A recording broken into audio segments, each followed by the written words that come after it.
है और इसके लिए राष्ट्रीय बौद्ध महासभा और महाप्रजापति गौतमी एजुकेशनल फाउंडेशन इनके माध्यम से आज का वेबिनार आयोजित किया गया है, जो कल से इसकी शुरुआत हुई है और जब तक ये प्रशिक्षण रहेगा 22 तारीख तक, तब तक ये वेबिनार भी चलते रहेगा और रोज शाम को 7 बजे हम मिला करेंगे। आज मुझे विषय दिया गया है संघ के बारे में हम चर्चा करें। मुख्य रूप से जब हम संघ की बात करते हैं तो हमें एक समूह की तरफ हमारा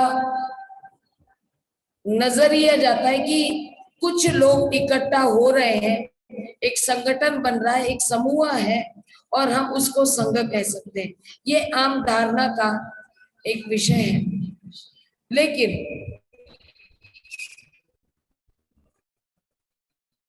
हाँ, बुद्ध धम्म और संघ के एक अलग तरह का जिसे हम कह सकते हैं परिभाषा बोले में हम इनको रखते हैं शब्दों को कि बुद्ध क्या है, धम्म क्या है और संघ क्या है, क्योंकि 3 चरण और पंचशील में 3 चरण में खासकर 3 चरण में जो शरण जाने की बात की गई है वो बुद्ध धम्म और संघ के में शरण जाने की बात कही गई है। और जो भी बुद्ध की शिक्षाओं को अपनाना चाहता है या बुद्ध की दीक्षा लेना चाहता है, उसे बुद्ध धम्म संघ की शरण जाना चाहिए, ये माना जाता है। जैसे अभी बादल सिंह जी ने कहा है कि दीक्षा के समय जब 14 अक्टूबर 1956 में जब दीक्षा हुई थी दीक्षा भूमि पर नागपुर के, उस समय बाबा साहब ने कहा था कि मैं बुद्ध की शरण जाऊंगा, मैं बुद्ध की शरण गच्छामि कहूंगा, मैं धम्म की शरण जाऊंगा, मैं धम्म की शरण गच्छामि कहूंगा, लेकिन मैं संघ की शरण जाऊंगा, संघ की कहूंगा। ये बात हमें एक ऐसे व्यक्ति के लिखान से मिलता है जिन्होंने ये किताब छापी है, जो बाबा साहब के नजदीक के थे, गोडबोले जी। उन्होंने इस बात को बहुत अच्छी तरह से, इस घटना को जब बाबा साहब बोलते हैं उसके बारे में बताया गया है, इस किताब में लिखा गया है। तो उस प्रसंग को अगर हम याद करते हैं वो किताब में लिखे हुए की तरह, तो पता चलता है कि बाबा साहब ने भिक्खु संघ को दीक्षा लेने के लिए, यानी उन्हें कुछ दीक्षा लेनी थी और 5 लाख से अधिक लोगों को जो नागपुर में उपस्थित हुए थे, जिसका प्रचार प्रसार किया था और सबको आह्वान कर दिया गया था कि सबको यहाँ दीक्षा लेने आना है। तो दीक्षा देने के लिए उन्होंने भिक्खु संघ को प्राचारण किया था, पाचारण किया था। शब्द शायद हो सकता है हिंदी का ये सही बोल रही हूं मैं, अच्छा मराठी शब्द है, यानी उन्हें बुलाया गया था, आमंत्रित किया गया था। तो पता चलता है दीक्षा बाबा साहब को लेनी थी, औरों को दिलानी थी, और उन्होंने भिक्खु संघ को आमंत्रित किया था। फिर वो कैसे कह सकते हैं कि मैं संघ की शरण में नहीं जाऊंगा? विचारणीय बात है। एक मिनट, ये इसका आवाज आ रहा है, ये फोन थोड़ा दूर ले जाओ। तो जब संघ को बुलाते हैं दीक्षा देने के लिए और कहते हैं कि मैं संघ की शरण नहीं जाऊंगा, ये थोड़ा कॉन्ट्रेडिक्टरी लगता है। जो चंद्रमणि बनते जी आए थे और अन्य कुछ भिक्खु आए थे, वो बिना बुलाए नहीं आए थे और बाबा साहब को उनके द्वारा ही दीक्षा लेनी थी। और जिनके द्वारा वो दीक्षा लेना चाहते हैं उनको कहेंगे कि हम तो आपके शरण नहीं जाते, ये संघ के शरण नहीं जाते हैं, तो कहीं ना कहीं हमें लगता है कि कुछ गड़बड़ है। तो इस घटना को गोडबोले जी ने जो प्रस्तुत किया है उनके किताब में, उससे पता चलता है कि बाबा साहब ने जिस संघ को बुलाया था, क्योंकि उस समय 5 भिक्खु थे, एक तरह से जब 4 से ज्यादा संख्या हो जाती है तो उन्हें संघ कहा जाता है। और जब संघ व उपस्थित हुआ आमंत्रण पर, तो बाबा साहब को उन भिक्खु संघ से कुछ अपेक्षाएं थी, जिसके बारे में हम अगर बुद्ध और उनका धम्म पढ़ते हैं तो 5वां जो यूनिट है जिसमें भिक्खु संघ के बारे में बाबा साहब ने दिया हुआ है, तो पता चलता है कि उन्हें कैसा भिक्खु संघ अपेक्षित था। और इसीलिए जब आमंत्रित करते हैं भिक्खुओं को, तो 2 दिन पहले भिक्खु नागपुर में पहुंचते हैं और वहां पर भिक्खुओं से कुछ प्रश्न पूछते हैं बाबा साहब। और वो बाबा साहब का व्यक्तिमत्व इतना प्रभावी था कि अच्छे से अच्छे इंसान की उनके सामने बोलती बंद हो जाती थी। यानी उनकी विद्वत्ता, उनकी पर्सनैलिटी, उनका बोलने का जो ढंग था, हर इससे उनकी विद्वत्ता झलकती थी, हर तरीके से उनकी विद्वत्ता झलकती थी, जिससे आगे वाला व्यक्ति अपने आप को बहुत ही ऐसा लगता था कि मैं इतने बड़े आदमी से कैसे बोलूं। शायद इस वजह से भिक्खु चंद्रमणि वे भी उत्तर दे नहीं पाए होंगे, ऐसा मुझे लगता है, क्योंकि बाबा साहब विद्वान भिक्खुओं को ही बुलाएंगे। बाबा साहब कोई भी भिक्खुओं को बुलाएंगे ऐसा हो नहीं सकता। लेकिन उन्होंने उत्तर नहीं दिया और बाबा साहब नाराज होकर कहते हैं मैं संघ की शरण में नहीं जाऊंगा, क्योंकि उनको भिक्खुओं से अपेक्षा थी। और वो बात आगे चल के पता चलती है। गोडबोले जी कहते हैं, बाबा साहब को समझाते हैं, बाबा साहब आप ऐसा मत कहिए, संघ अलग अलग तरीके के भी है, एक ही संघ नहीं है भिक्खु संघ, लेकिन भिक्खु संघ बहुत महत्वपूर्ण है। और ये उसको बहुत एक्सप्लेन करते हैं गोडबोले जी। और बाबा साहब कहते हैं, गोडबोले जी मुझे पता है आप जो बता रहे हैं, लेकिन ये जो उत्तर आप दे रहे हैं, इस उत्तर की अपेक्षा मुझे इन बनते जी से थी। यानी उनकी अपेक्षा थी कि जो भी भिक्खु होगा वो प्रभावी ढंग से जिस व्यक्ति को बताना है, जिस व्यक्ति ने प्रश्न पूछा है, उसको कन्विंस करके प्रभावी रूप में उनको उत्तर देने वाला होना चाहिए, यानी वो विद्वान होना चाहिए। अब ये आपने जो हमारे बादल सिंह जी ने जो प्रश्न उठाए उसका ये थोड़ा सा मैंने शॉर्ट में लिया है। लेकिन अब संघ की जब बात करते हैं, बुद्ध के संघ की, तो हम बहुतों को ये बात पूछते हैं, खास करके हम जिस क्षेत्र में काम कर रहे हैं, हम ये कह सकते हैं क्योंकि हम भिक्खुनियां हैं, हम समाज में और भिक्खुनियों के बीच में कार्य करते हैं। खास करके महाराष्ट्र की होने की वजह से जो हमें अनुभव महाराष्ट्र से आए हैं, इसका थोड़ा सा अपना अनुभव मैं आप लोगों के साथ शेयर करना चाहती हूँ। फिर वो बुद्ध के साथ कैसे जुड़ता है वो देखिएगा। महाराष्ट्र में भिक्खुनियों को बहुत शुरू से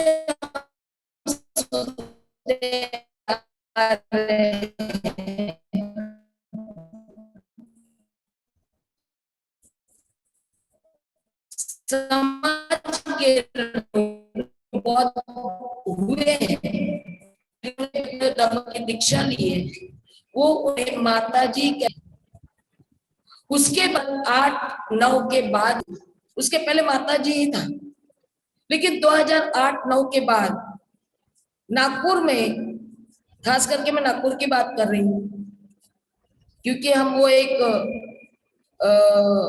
धम्म बौद्ध बुद्ध धम्म के प्रचार प्रसार का एक महत्वपूर्ण केंद्र माना जाता है।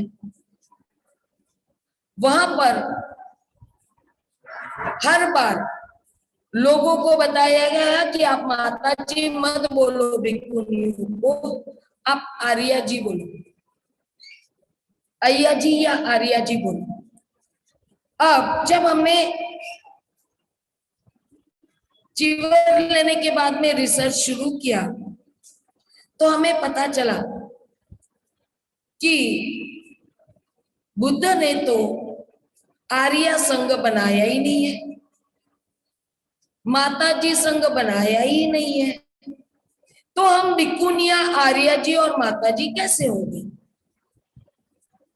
ये प्रश्न करना हमने शुरू किया।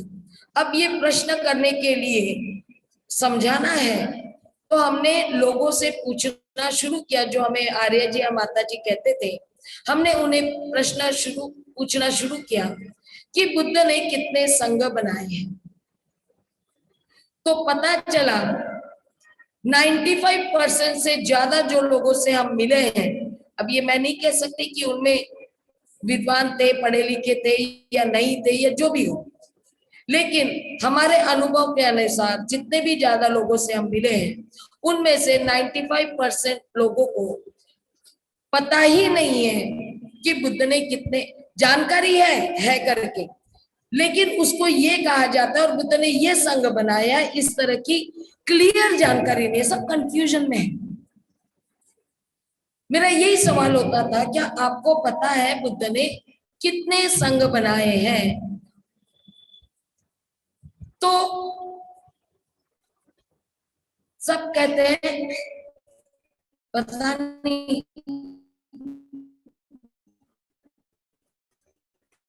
माता जी पता नहीं हमें।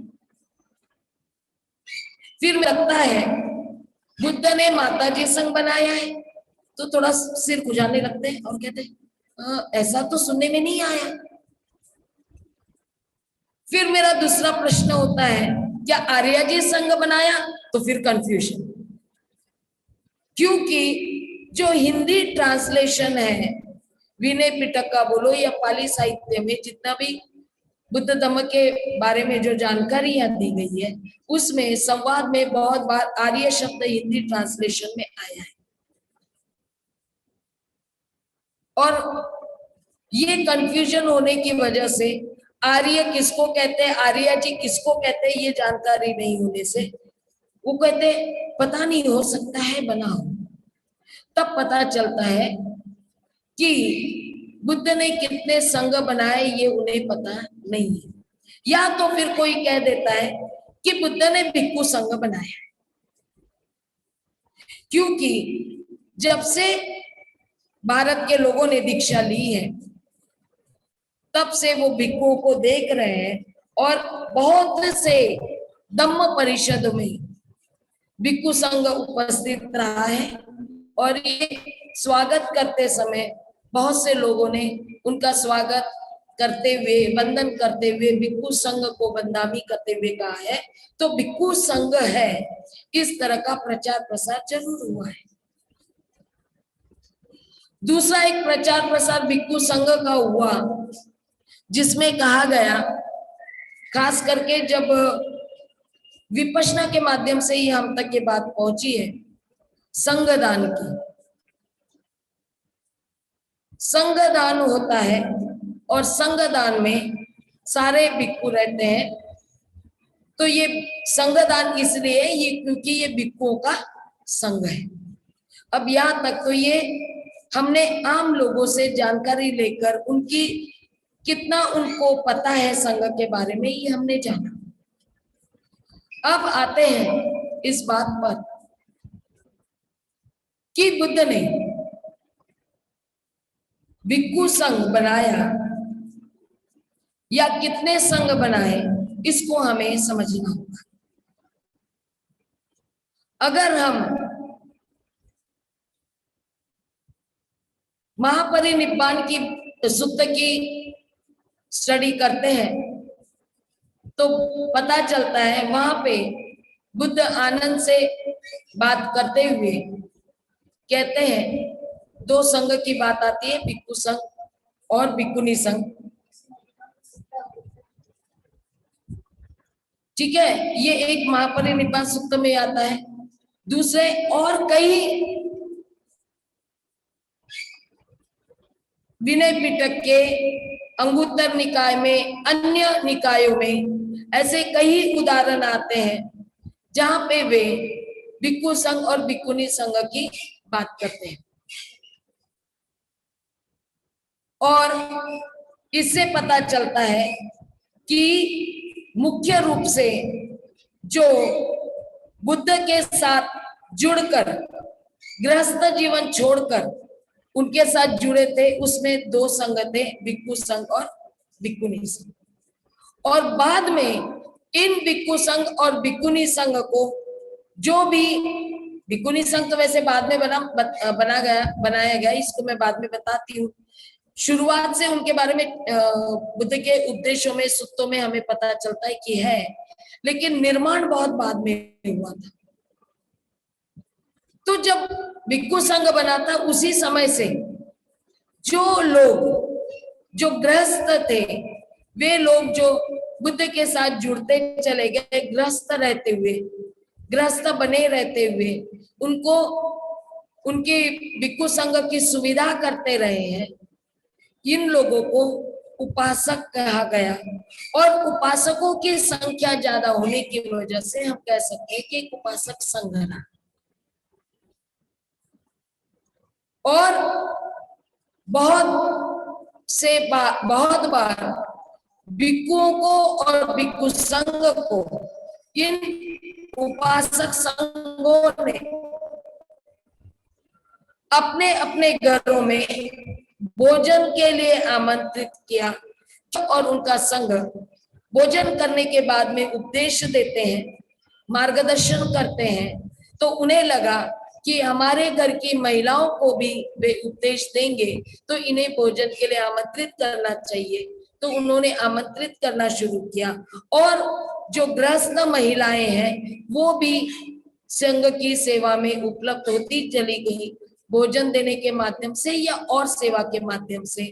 और इसलिए उपासिका संघ भी हमको दिखाई देता है। तो बहुत से सूत्रों में हमें पता चलता है कि बहुत ही महत्वपूर्ण बुद्ध के 4 संघ थे। एक भिक्खु संघ, एक भिक्खुनी संघ, एक उपासक संघ और एक उपासिका संघ। अब भिक्खु संघ कैसे तैयार हुआ, इसको थोड़ा सा जानेंगे। वैसे बहुतों को पता है कि जब सिद्धार्थ ने बुद्धत्व प्राप्त किया तो उन्हें लगा कि अपना ज्ञान जो उन्होंने प्राप्त किया है वो लोगों तक पहुंचना चाहिए। और वो बुद्ध गया से चल पड़ते हैं, उनकी याद करके, जो उनके पहले सन्यासी रूप में मित्र हुआ करते थे, परिव्राजक हुआ करते थे, जो उनके साथ में काफी समय तक रहकर उनके तपश्चर्या में उन्होंने साथ दिया था। वे थे 5 परिव्राजक, जिसकी हम लोग अभी बात करते हैं हमेशा सारनाथ में जो 5 परिव्राजक को पहला धम्म उपदेश बुद्ध ने दिया था, और जब ये धम्म उपदेश उनका अपना विचार जब उन 5 परिव्राजकों को दिया,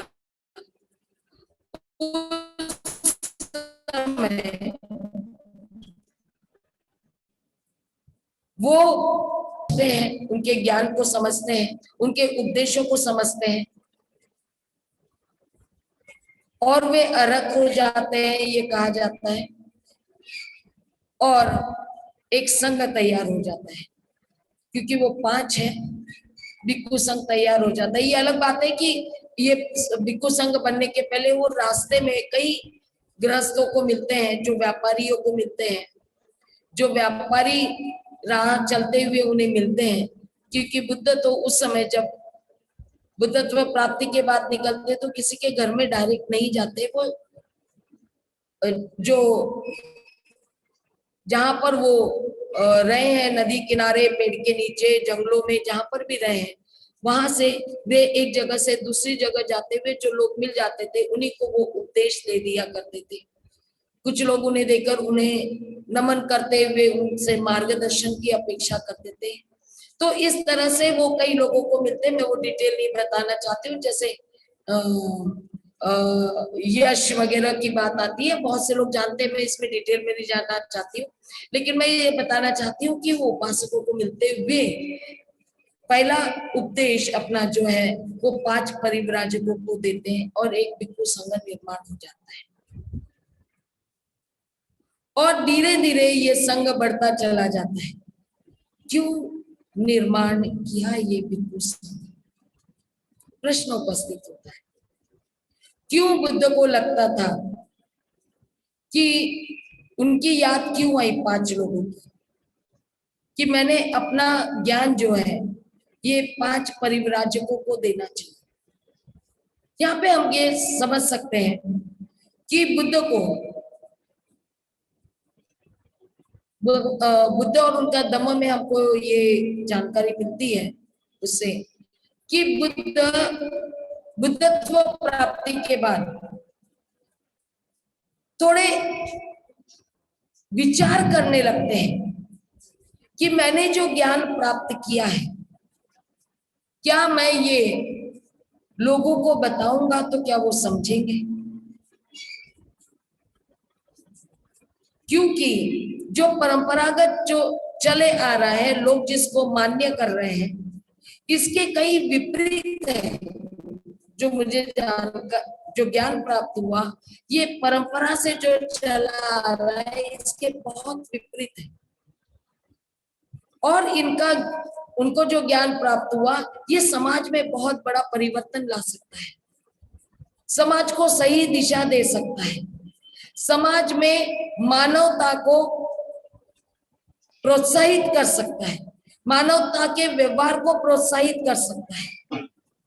लेकिन उस समय जो परिस्थितियां थी वो भेदभाव वाली परिस्थितियां थी, और ये भेदभाव के विरोध में जाकर, यानी उस समय की परंपरा के विरोध में जाकर, बुद्ध को अपना ज्ञान लोगों तक देने की एक प्रबल इच्छा जो रहती है, वो पूरी होगी या नहीं, किसको दे पहले, हो सकता है ये, इसके बारे में मुझे तो भी जानकारी नहीं, साहित्य में होगा कि जब वो परिव्राजकों को देते हैं तो उनके मन में होगा पहले से कि ये संघ जो है, पहला जो 5 परिव्राजक है, अगर मैं इसको अपना ज्ञान दूंगा तो ये मेरे साथ साथ मैं जो ज्ञान दे रहा हूं उसका प्रचार करेंगे, मेरे अकेले के अलावा मैं अकेला नहीं दूंगा। अभी मैं अगर जिसको दिया हूं वो अगर बुद्ध धम्म के शरण में आ जाता है, धम्म को समझ जाता है, तो वो इस बात को समझ जाएगा कि आज क्या जरूरत है, इस ज्ञान को कैसा प्रचार प्रसार करना है, और उस तरह से वो संघ को ज्ञान देकर, इसलिए इसे कहा जाता है कि बुद्ध की शिक्षाएं थी। क्या क्या कहा गया? बुद्ध की शिक्षाएं थी जो उन्होंने 5 परिव्राजक तक पहुंचाया, और उन्होंने अन्य लोगों को पहुंचाया। जैसे एक उदाहरण हमको पता चलता है पाली साहित्य में कि भिक्खु अस्सजी, शुरुआत मतलब कैसे संघ कैसा बढ़ता है इस पर मैं थोड़ा सा बताना चाह रही हूँ। ये 5 परिव्राजक में एक भिक्खु अस्सजी रहता है। ये भिक्खु अस्सजी भोजन की चारिका के लिए निकलते हैं। तो जो शिक्षा बुद्ध से प्राप्त की थी उस शिक्षाओं को पालन करते हुए, आचरण करते हुए वे बहुत ही शांत तरीके से, शालीनता से भोजन की चारिका करते हैं। और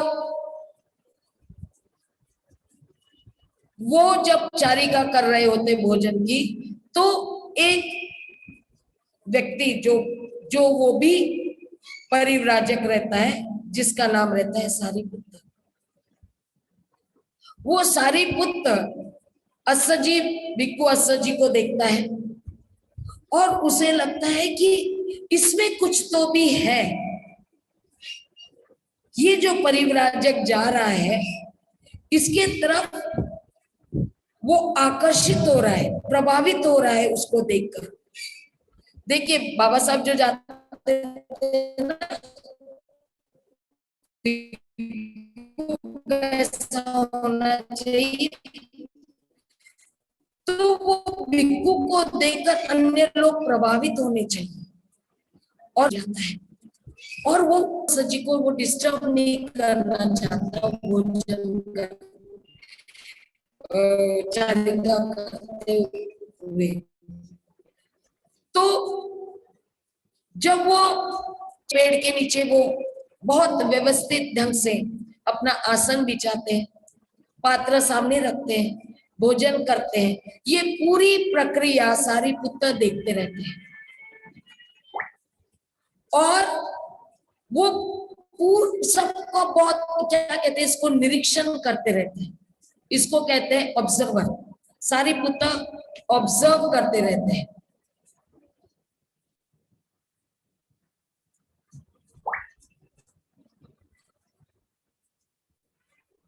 किसको ऑब्जर्व करते हैं? भिक्खु अस्सजी को।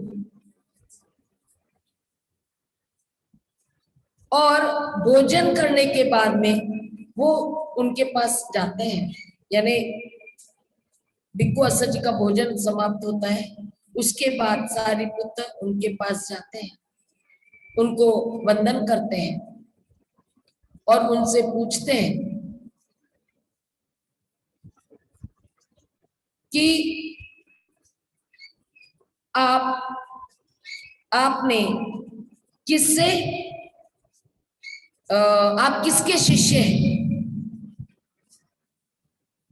और क्या आप हमको बताएंगे कि हम क्या करें, कैसे हैं आपके तरह हम भिक्खु बने या आपकी शिक्षाओं को हम हासिल करें। उस समय भिक्खु अस्सजी कहते हैं मैं अभी नया नया हूं, यानी नया नया होने के बाद में भी वो इतने प्रभावी है, प्रभावशाली है ना। तो कहते हैं मैं अभी नया नया हूं, आप मेरे गुरु बुद्ध से मिलिए, वो आपको मार्गदर्शन करेंगे। सारिपुत्र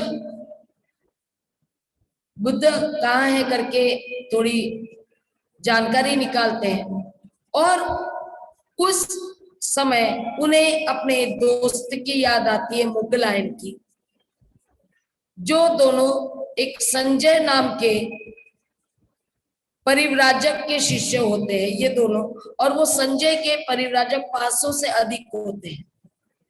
और सारिपुत्र और मोगलायन कहते हैं कि हमें अब अन्य गुरु को भी मिलना चाहिए, अन्य गुरु से भी हमें शिक्षा लेनी चाहिए, उन्हें जानना चाहिए, उनका मार्गदर्शन लेना चाहिए। तो वो दोनों अलग अलग दिशाओं में जाते हैं और बोलते हैं कि आपको अगर कोई अच्छा गुरु मिल जाए तो मुझे बताना। तो सारिपुत्र मोगलायन को भी बताते हैं कि मुझे मिल गए हैं गुरु, आप आ सकते हैं। और ये दोनों मिलकर बुद्ध के पास जाते हैं और बुद्ध के शिष्य बन जाते हैं, जिन्हें हम जानते हैं कि सारिपुत्र और मोगलायन ये कहा जाते हैं कि बुद्ध के एक दाहिना हाथ था और एक बायां हाथ था, यानी इतने करीब हो जाते हैं, बुद्ध को इतने अच्छे से समझने लगते हैं कि वो एक मुख्य शिष्य के रूप में प्रचारित आज तक है। हम सबको मालूम है कि वो उनके अच्छे शिष्यों में से थे। जैसे ये सारिपुत्र और मोगलायन बुद्ध से और उनके संग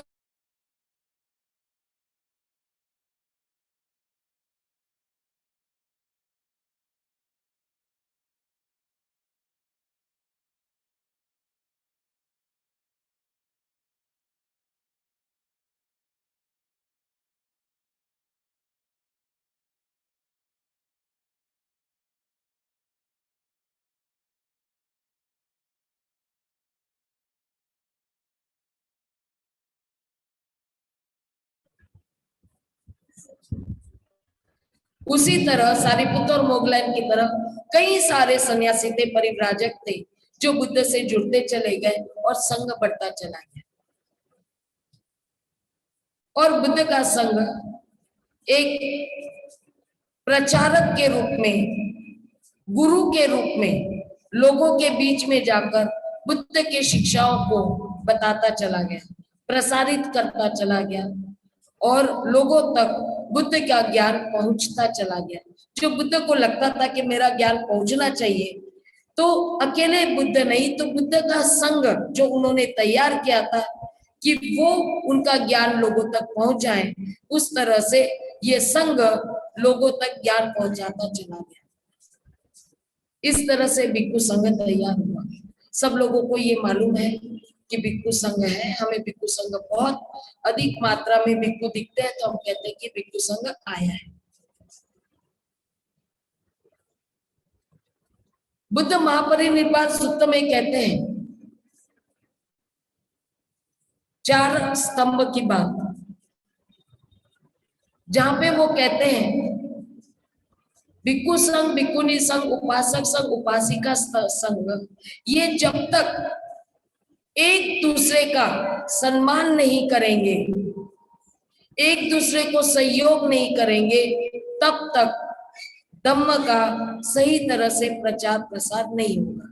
इसका मतलब और 3 संघ बाकी है, जो बुद्ध के ज्ञान को, शिक्षाओं को प्रचार प्रसार करने के लिए सहयोगी रहा है या कार्य किया है। तो यहाँ पर हम ये देखते हैं कि जो गृहस्थ लोग मिले हैं बुद्ध को,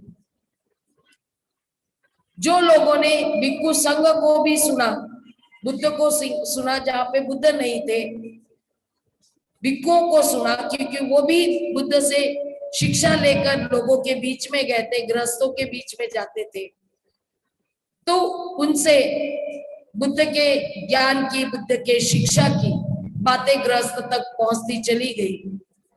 और वो ये मौका भी ढूंढते थे कि बुद्ध जहां होंगे उनसे भी हम डायरेक्ट, उनसे भी हम मार्गदर्शन लें। इस तरह का प्रचार प्रसार होता रहा। लेकिन ये बहुत अच्छी तरह से समझ लेना है कि जो लोगों ने बुद्ध और उनके संघ को सुनकर ये जो बता रहे हैं, जो ज्ञान दिया जा रहा है, जो शिक्षा हमें दी जा रही है, इस शिक्षा की जरूरत अन्य लोगों को भी है। जैसे तभी मैंने बताया कि व्यापारियों को लगा कि मेरे परिवार के लोगों को भी ये ज्ञान मिलना चाहिए, ये शिक्षा मिलना चाहिए।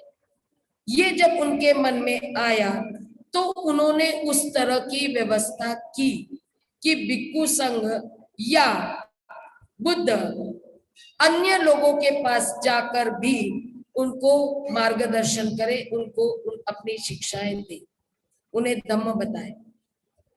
तो जो ये व्यवस्था करते चले गए, इनको हम कहेंगे उपासक संघ। जिन्होंने ज्ञान प्राप्त किया, शिक्षा प्राप्त की, लेकिन वो अपने तक ही सीमित रखा, अपना विकास किया, उन्हें हम उपासक नहीं कह सकते।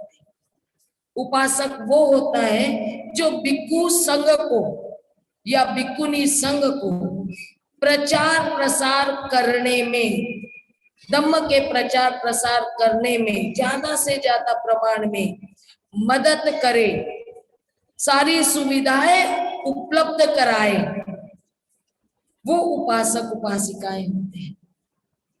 जैसे उनके लिए रहने के लिए बिहार का जहां पर भी जाते हैं उनकी रहने की व्यवस्था करें,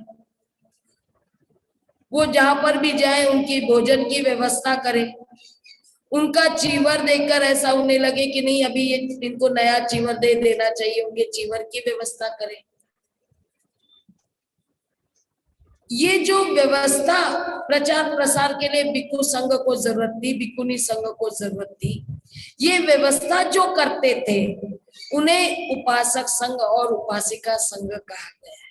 जो व्यवस्था नहीं करते थे उन्हें उपासक उपासिका नहीं कहा जा सकता।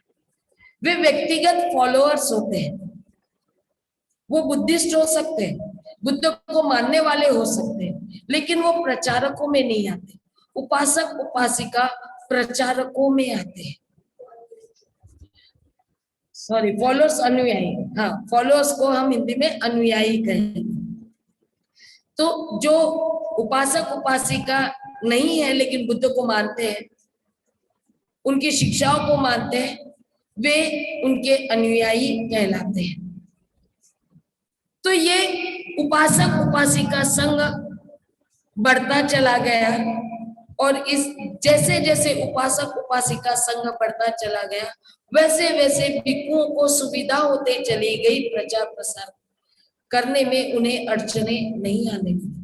यानी संघ जितना बढ़ता चला गया उतने ही, भिक्खु संघ जितना बढ़ता चला गया उतना ही उपासक उपासिकाओं का संघ उनके सेवा में हाजिर होता रहा, उनके लिए सुविधाएं उपलब्ध कराता रहा, उनके भोजन की व्यवस्था कराता रहा, उनके लिए बड़े बड़े वन दान में दिए गए, उनके लिए वहां पे कुटिया बनाई गई जिसे आज हम विहार कहते हैं। यहाँ तक कि उनके शिक्षा के लिए केंद्र बनाए गए जिसको आज हम बहुत अच्छी तरह से जानते हैं कि नालंदा यूनिवर्सिटी विश्वविद्यालय ये भिक्खुओं को प्रशिक्षित करने के लिए तैयार किया गया एक विहार था। हम उसको यूनिवर्सिटी के नाम से जानते हैं। विहार का अर्थ होता है शिक्षा का केंद्र। आज इसकी परिभाषा बदल गई है, आज विहार ये पूजा के केंद्र हो गए हैं, लेकिन बुद्ध के समय में विहार ये शिक्षा का केंद्र हुआ करते थे। और जब तक शिक्षा का केंद्र नहीं बना वो खुले वन में भी उस तरह की व्यवस्था हुआ करती थी, क्योंकि हजारों की संख्या में बुद्ध के सामने भिक्खु संघ बैठा करता था खुली आसमान के नीचे जब बारिश नहीं होती थी, और उनका उपदेश सुना करता था, उनसे प्रशिक्षण लिया करता था, उनके ज्ञान का, उनके मार्गदर्शन का लाभ उठाया करता था। तो ये तीन संघ तो बन चुके। सबसे पहले भिक्खु संघ बना, उनको मदद करने के लिए उपासक संघ बना, और भिक्खु संघ के लिए भोजन की व्यवस्था करने के लिए इन उपासक संघ ने उपासिकाओं की मदद ली, क्योंकि भारत देश में महिलाओं का कार्य भोजन बनाने का है, ये हम सभी जानते हैं, करते हैं और बहुत अच्छी तरह से वे करते हैं, क्योंकि बचपन से वो प्रशिक्षित होते हैं कि उन्हें घर में सबके लिए भोजन की व्यवस्था करनी है। तो उस समय से महिलाएं भिक्खु संघ के लिए 100 हो, 200 हो, 1000 भिक्खु हो, उपासिकाएं उनके लिए वो सारी व्यवस्था, शिक्षा लेने के लिए वो अपना समय, गृहस्थ जीवन से अपना समय निकाल कर बुद्ध के पास जाती थी और उनको सुनती थी, और उनको लगता था कि ये और ज्यादा इसका प्रचार हो जाए तो वो और ज्यादा जो सुविधाएं बुद्ध को और उनके संघ को, भिक्खु संघ को लगती है, वो उपलब्ध कराने का प्रयास करते थे, जिसमें हम बहुत अच्छी तरह से जानते हैं, बहुत बड़ा नाम और बहुत महत्वपूर्ण नाम महा उपासिका विशाखा। इसने भिक्खु संघ के लिए और भिक्खुनी संघ के लिए उनके भोजन जो बाहर से आ रहे हैं, उनके भोजन की उनको अगर कपड़े गीले हो जाते, चीवर गीले हो जाते हैं बारिश में, एक ही है तो उनको सुखाने में परेशानी हो जाती है, तो एक और ज्यादा चीवर उनको देना चाहिए। इसकी व्यवस्था विशाखा बुद्ध से मार्गदर्शन लेकर चर्चा करके सारी सुविधाओं उपलब्ध कराने का बुद्ध से एक तरह से परमिशन लेती है, इसलिए वो उपासिका है। और उसे महान उपासिका कहा जाता है क्योंकि वो पूरे संघ के बारे में सोचती थी और पूरे संघ को क्या जरूरत है इसका विचार करके वो कार्य करती थी। तो इस तरह से बहुत महत्वपूर्ण 3 संघ तैयार हुए हैं। भिक्खुनी संघ की कमी थी, जबकि बहुत से पाली साहित्य में भिक्खुनी संघ का उल्लेख मिलता है बुद्ध के उपदेशों में, लेकिन वो हम तक नहीं पहुंचा है, उसके बारे में जानकारी लोगों को बहुत कम है। तो पता चलता है कि सबसे पहले महाकाश्यप भिक्खु जो थे,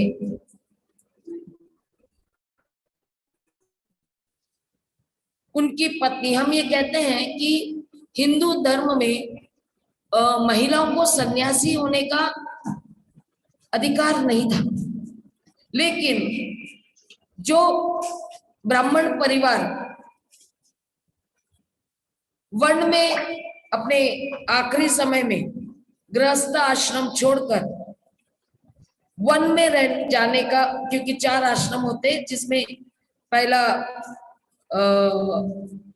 बाल आश्रम है, दूसरा गृहस्थ आश्रम है और जिसमें वानप्रस्थ आश्रम है, यानी वानप्रस्थान, वो गृहस्थ जीवन छोड़कर वो वन में पूरा परिवार जाता है। तो एक तरह से वो पूरा परिवार सन्यासी का जीवन जीने का प्रयास करता है, लेकिन पूरी तरह से उनकी सुविधाएं अन्य लोगों से होती है क्योंकि वो ब्राह्मण वर्ग के होने की वजह से दक्षिणा पर वो जीते थे। तो वो सब उस तरह से वो जंगल में रहकर, वन में रहकर वो अपना जीवन व्यतीत करते थे। वो गृहस्थ जीवन शहर में रहकर या अन्य लोगों की तरह नहीं किया करते थे। तो कभी कभी महिलाएं भी कभी अकेली रह जाए तो वो भी सन्यासी की तरह रहा करती थी। हमको पता चलता है बुद्ध और उनके धम्म में कि जब सिद्धार्थ राजगृह पहुंचते हैं तो वहां पे 2 सन्यासियों से मिलते हैं।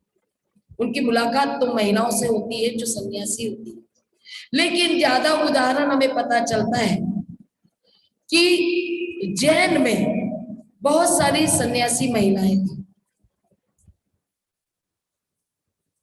जैन समुदाय जो महावीर जैन ने जो तैयार किया था, उनमें उनके में प्रचारक जो थे उसमें महिलाएं भी थी।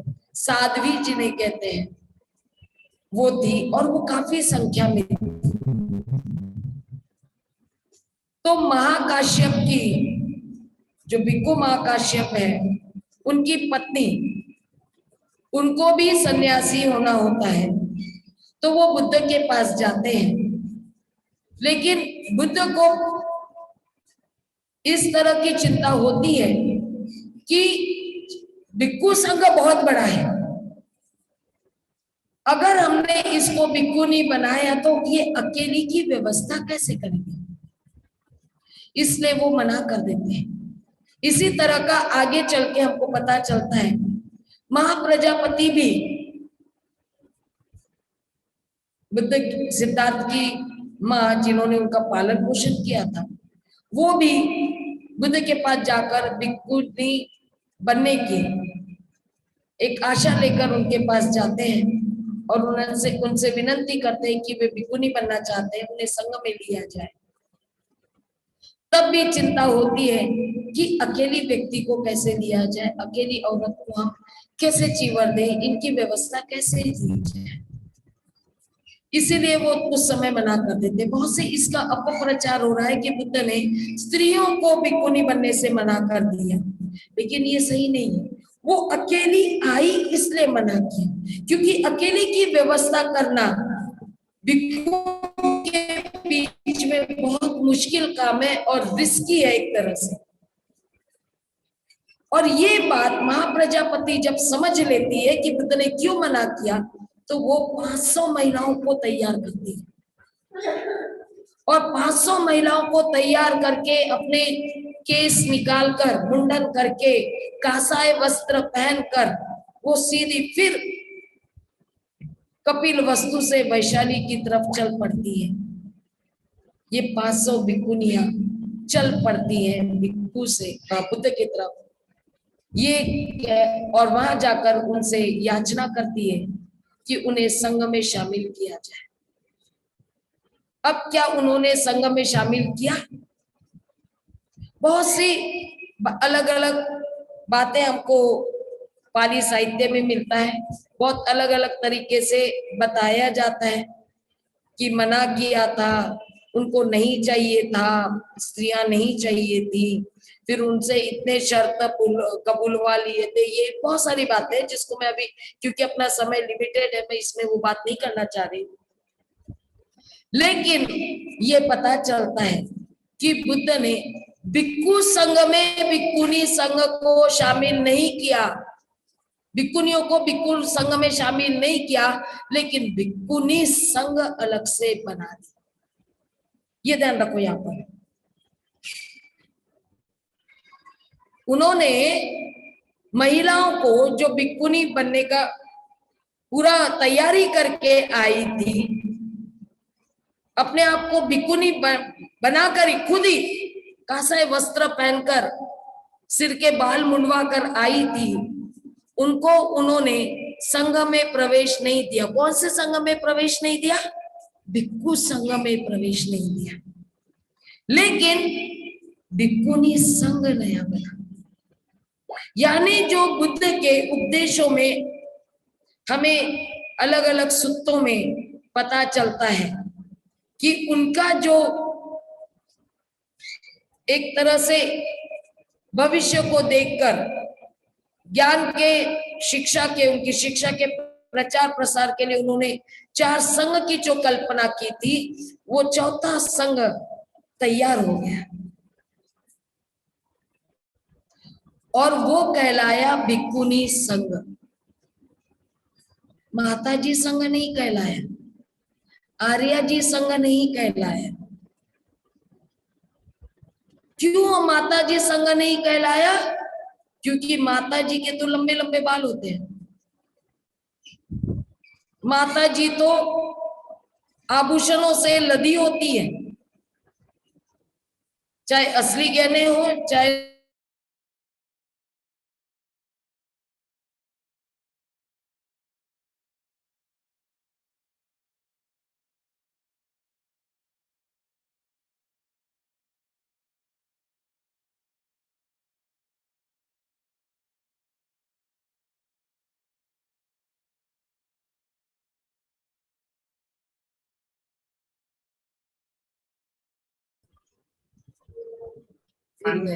बत्ती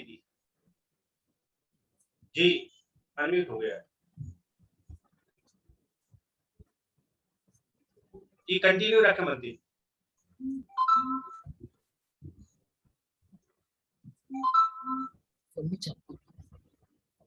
कंटिन्यू रखें बत्ती।